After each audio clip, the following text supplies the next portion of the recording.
Mwezi wa Ramadhani kuna mambo mengi sana, lakini leo nataka niwajulishe, niwafahamishe, niwazindue kwamba Ramadhani, katika moja ya faida ya watu wenye uwezo ni kuwafutulisha wenye kufunga.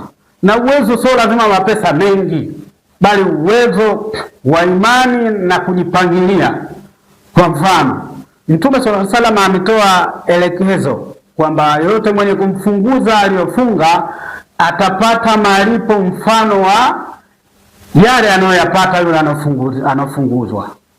Kwa hiyo kama mtu amempa ndugu yake, kamfunguza ndugu yake yoyote, yule alipata thawabu 500, basi na Mungu atachukua thawabu 500 nyingine atampa huyo alomfunguza mwenzie, lakini bila kumpunguzia yule chochote.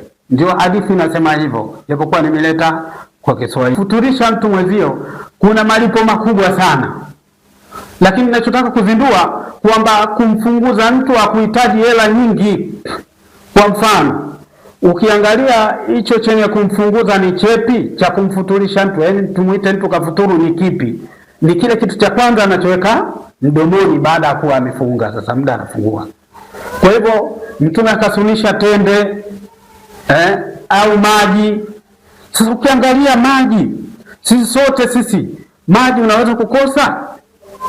Kama utakosa maji leo ndo Ramadhani yote, basi jipange, hakikisha hata kama pale mko watu 4, chota maji mpe mwenzio afungue, chota maji mpe mwenzio afungue, au mpe zile tende. Sasa tende ni bei gani? Unashindwa watu kuwafunguza wewe? Jipange upate thawabu za kumfunguza mtu katika funga.